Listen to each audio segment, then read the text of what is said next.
இந்த குமார் தான் எல்லா பிரச்சனைக்கும் காரணம். பாண்டியன்கிட்ட மன்னிப்பு கேட்காம இந்த பிரச்சனை எல்லாம் ஒரு முடிவுக்கு வராது அப்படிங்கறத தெரிஞ்சுக்கிட்டு இந்த முத்துவேலே வந்து சக்திவேலை கூப்பிட்டு வந்து பாண்டியன்கிட்ட டைரக்டா மன்னிப்பு கேட்க வச்சது உங்களுக்கும் பிடிச்சிருச்சுன்னா மறக்காம இந்த வீடியோக்கு ஒரு லைக் பண்ணி உங்க ஆதரவு தருவீங்க. பாண்டியன் ஸ்டோர்ஸ் அப்கமிங் ப்ரோமோல என்ன நடக்க போகுதுங்கிற ப்ரெடிக்ஷனை இந்த வீடியோல பார்க்கலாம். இங்க காலையில எந்திரிச்சதுமே பாண்டியன் வந்து சோனியா கூப்பிட்டு பயங்கரமா திட்டி விட்டுறாரு. இதுதான் ஃபர்ஸ்ட் அண்ட் லாஸ்டா இருக்கணும். இதுக்கப்புறம் அரசியோட வாழ்க்கையில நீ தலையிடவே கூடாது. பழனிக்கு நீ நிறைய துரோகம் பண்ணிட்டு இருக்க. இனிமேல பழனி கூட ஒழுக்கமா வாழப்பாரு. பழனிக்கோ இல்ல வீட்டுல இருக்க யாருக்காவது வந்துட்டு உங்களுமே ஏதாவது பிரச்சனை வச்சு தெரிஞ்சுன்னா அதுக்கப்புறம் பழனியே சொன்னாலும் நான் கேட்க மாட்டேன். கண்டிப்பா என்ன பண்ணணும் எனக்கே தெரியாது. இனிமேலாவது திருந்த பாரு அப்படி சொல்லிட்டு பாண்டியன் வந்து சோனியா கூப்பிட்டு பயங்கரமா திட்டிட்டு இருக்காரு. இன்னொரு பக்கம் பழனியுமே வந்து நீங்க சோனியா வீட்டை விட்டு வெளியே அனுப்புனீங்கன்னா கண்டிப்பா அதை நினைச்சு நான் கவலைப்படலாம் மாட்டேன், சந்தோஷம் தான் படுவேன். நீங்க இப்ப கூட வெளியே அனுப்பிச்சிருங்க மச்சான் அப்படி சொல்லிட்டு பழனியுமே வந்து சோனியா மேல பயங்கரமான கோத்தோட தான் இருக்கிறாரு. இன்னொரு பக்கம் வீட்டுல இருக்க எல்லாருமே கூப்பிடுற பாண்டியன் வந்துட்டு அரசு விஷயத்துல நான் ஒரு முக்கியமான முடிவு எடுத்திருக்கிறேன். இதுக்கு மேலேயுமே வந்துட்டு குமார் மன்னிச்சு விட்டு இருக்க முடியாது. அவனுக்கு எவ்வளவு தைரியம் இருந்தா என்னோட பொண்ணையை கடத்தி வச்சிருந்திருப்பான். இனிமேல் ஒவ்வொரு வாட்டி பிரச்சனைக்காக அந்த முத்தியல் வீட்டுல போய் நம்ம நிக்க தேவையில்லை. நான் குமார் மேல போய் கம்ப்ளைண்ட் கொடுக்க போறேன். அரசியை கடத்தி வச்சிருந்தா சொல்லி குமார் மேல நாங்க போய் கம்ப்ளைண்ட் கொடுக்க போறோம் அப்படி சொல்லி பாண்டியன் சொல்லிட்டு இருக்காரு. இன்னொரு பக்கம் வீட்ல இருக்க எல்லாரும் ரொம்ப பயப்பட ஆரம்பிக்கிறாங்க.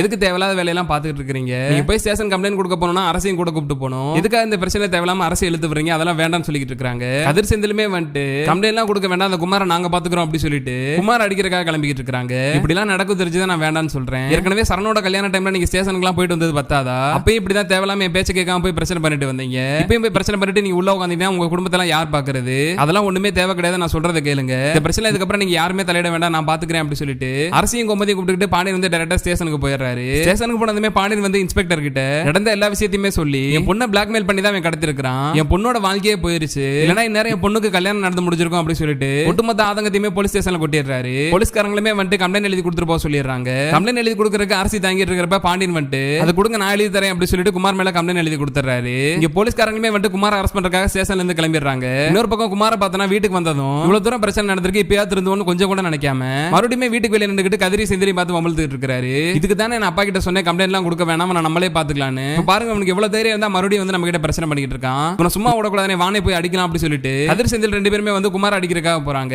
அப்ப அங்க வர ராஜி மீனாவும் கதிர் செந்திலை கூப்பிட்டு அங்க இருந்து போயிடுறாங்க. கரெக்டா அந்த டைமுக்கு போலீஸ்காரங்களுமே அங்க வந்துடுறாங்க. போலீஸ்காரங்களை பார்த்ததுமே ஒட்டுமொத்த முத்தியால் குடும்பமே என்ன நடக்குதுன்னு புரியாம நின்னுட்டு இருக்காங்க. இங்க குமார் யாரு? குமார் நாங்க விசாரிக்க வந்திருக்கோம். எதிர்த்த வீட்டுல இருக்க பாண்டியனோட பண்ண குமார் கடத்திருக்கான். அது சம்பந்தமா பாண்டியன் வந்து குமார் மேல கம்ப்ளைண்ட் கொடுத்திருக்காரு. நாங்க இப்ப குமார் அரெஸ்ட் பண்ண போறோம் அப்படி சொல்லி போலீஸ் சொன்னதுமே குமாருக்கு ரொம்ப பயம் வர ஆரம்பிக்குது. இன்னொரு பக்கம் தன்னோட பையனை எப்படியாவது அந்த பிரச்சனைல இருந்து காப்பாத்தி ஆகணும் அப்படி சொல்லிட்டு சக்திவேல் வந்துட்டு என் பையன் ஒண்ணு அந்த பொண்ணெல்லாம் கடத்தி வைக்கல, அந்த பொண்ணு தான் வந்து என் பையன் தாலி கட்டி தான் போய் சொல்லிட்டு இத்தனை நாளா எங்க வீட்ல இருந்து எங்க வீட்டால எல்லாருமே ஏமாத்திட்டு இருக்கு, நான் அவங்க மேல கம்ப்ளைண்ட் கொடுக்குறேன், நீங்க அரசை அரெஸ்ட் பண்ணுங்க அப்படி சொல்லிட்டு இருக்காரு. நீங்க இதுக்கப்புறம் எது பேசினாலும் ஸ்டேஷன்ல வந்து பேசுங்க, உங்க சைடு நியாயம் இருந்துச்சுன்னா நீங்களும் கம்ப்ளைண்ட் கொடுங்க, கண்டிப்பா நாங்க அதையுமே விசாரிக்கிறோம். ஆனா இப்ப பாண்டியன் வந்து கம்ப்ளைண்ட் கொடுத்திருக்காரு, கண்டிப்பா நாங்க குமார் அரெஸ்ட் பண்ணி தான் போவோம் அப்படி சொல்லிட்டு போலீஸ்காரங்களுமே குமார வர மாதிரியே தெரியல. சக்திவேலுமே வந்து எவ்வளவு தூரம் போராடி பாக்குறாரு. ஆனா போலீஸ்காரங்க வந்து குமார பிடிச்சு கூட்டு போயிடுறாங்க.